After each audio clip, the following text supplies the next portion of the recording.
Hello,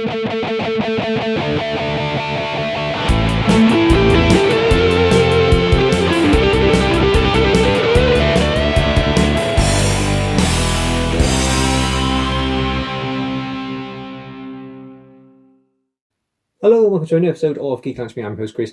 As usual, now this week we had two trailers drop for some highly anticipated movies, so I thought we'd take a look at them, see what they're all about, see if they look any good. Don't forget, if you like this video, hit the thumbs up, helps us out a great deal, gets the channel seen by a lot more people, and if you're not already subscribed, why not smash that subscribe button.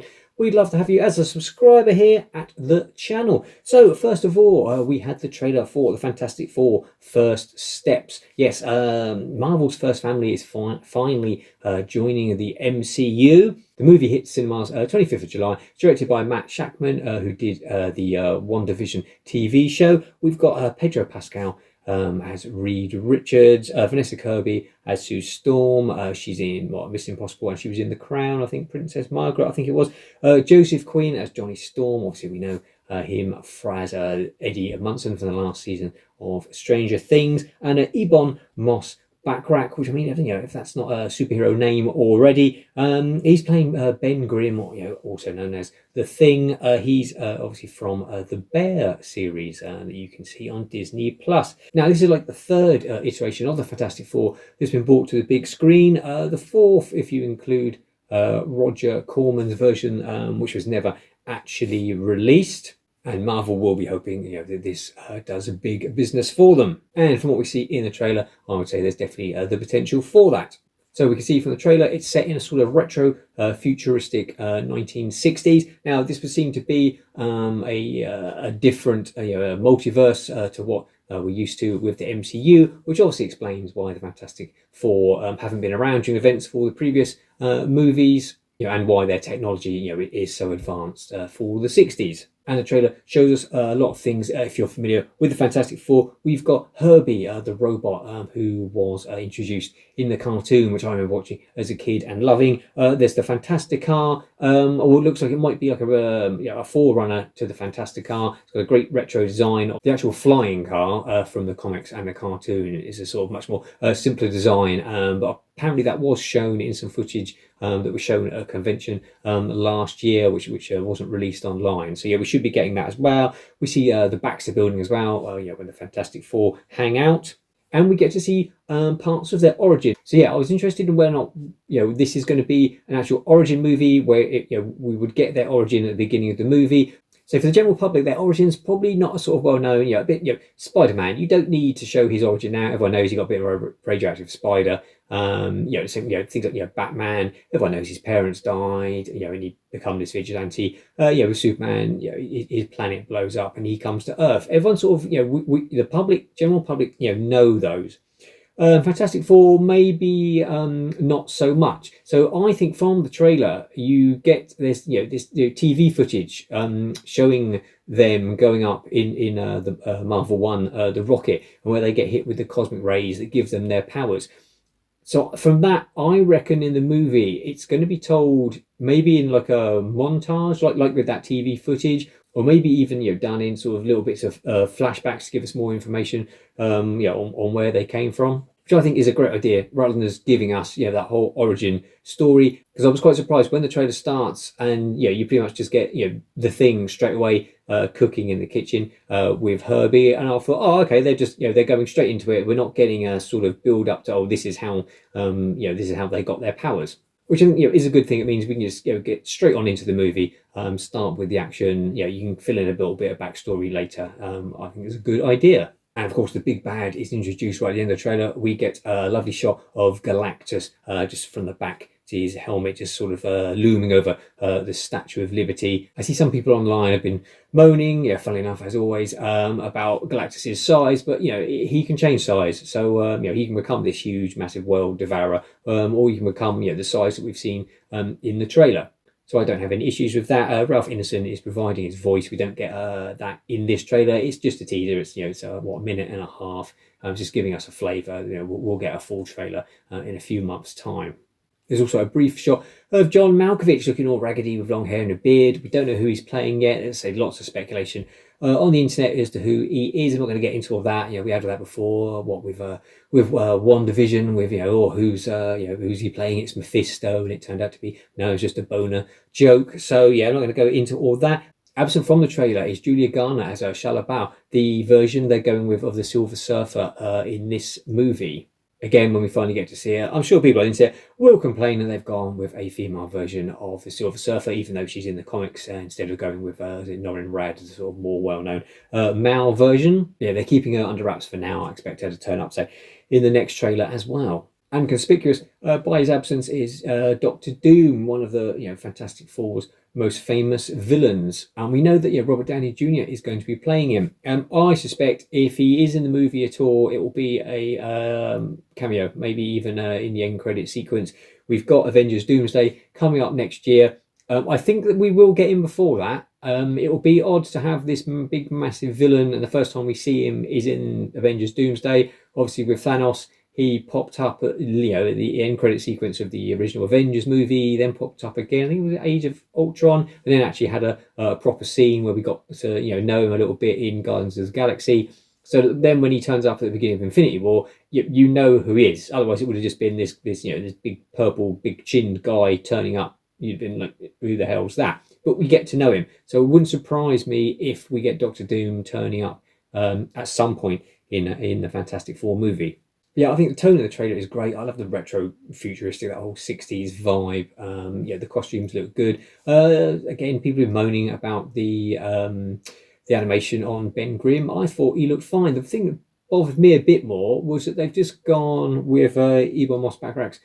It sort of sounds like his normal voice. I thought they would have put some effects on it, made it a bit more gravelly, pun intended. That would be my only gripe there. We don't get to see Reed Richards, Mr. Fantastic, his stretchy powers. We get to see everyone else, Invisible Woman and the Human Torch, and obviously the Thing. We don't get to see him using his powers. Now they can look a bit comical, a bit strange on film, so maybe they're still working on the CG for those. Hopefully they'll have that all locked in, obviously, by the time the movie comes around. So don't forget, in a week's time, we've got Captain America Brave New World. Advance Word has not been great. It's had a lot of reshoots. It'll be interesting to see. I think they're predicting about a $95 million opening weekend, which isn't massive for an MCU, particularly a Captain America movie. Obviously, we've moved away from Chris Evans, so it'll be interesting to see how people take the new Cap.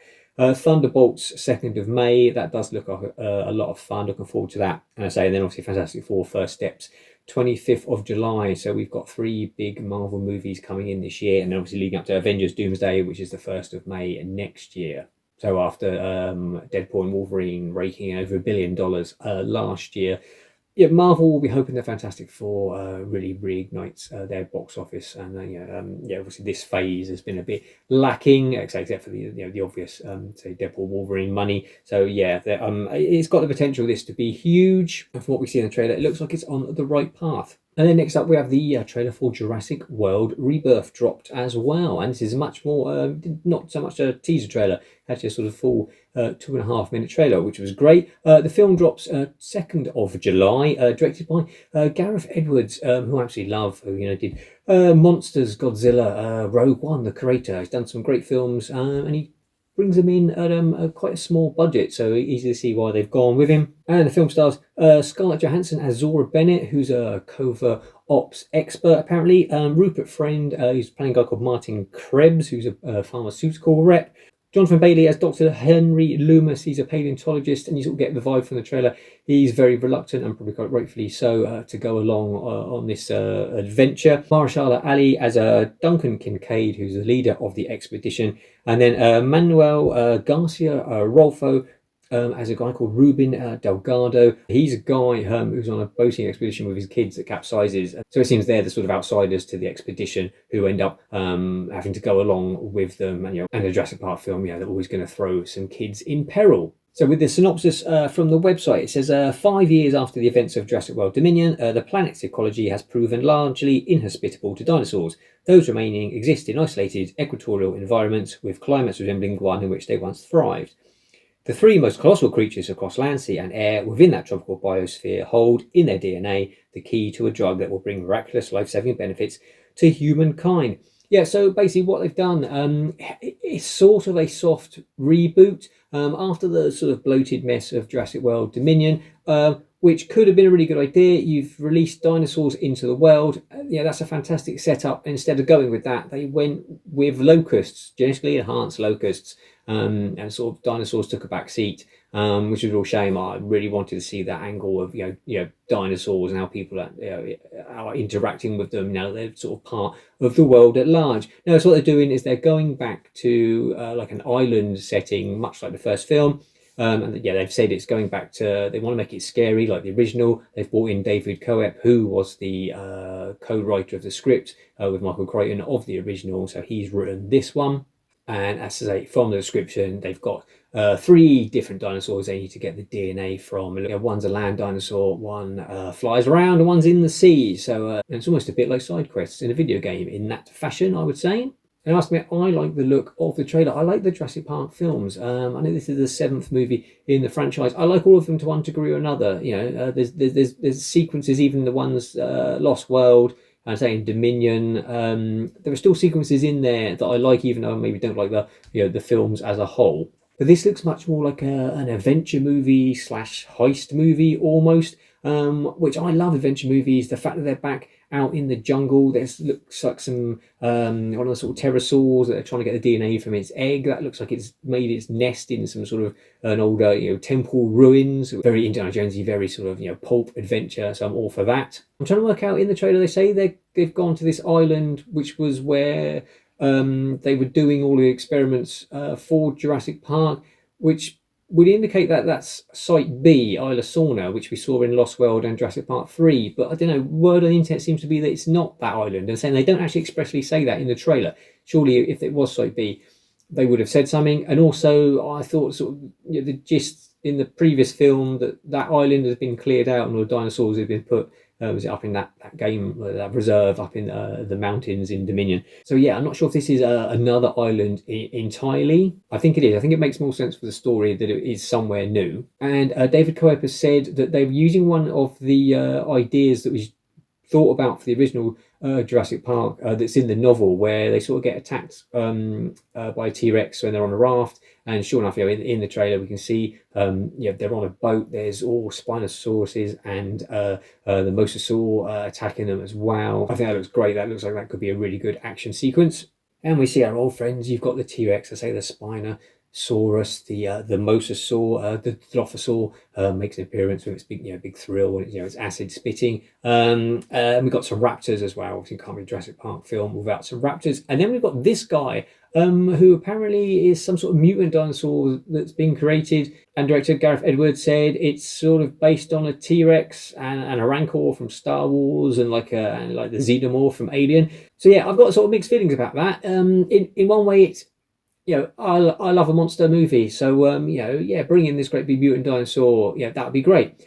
But also, it's now sort of you're coming out of the realm of dinosaurs, and you're just creating monsters. Does that fit in with a Jurassic Park film? Be interesting to see. I'm all for monsters. I don't, but we've got a whole island full of dinosaurs, which for me that should suffice for a Jurassic Park film. But we'll see how that plays out.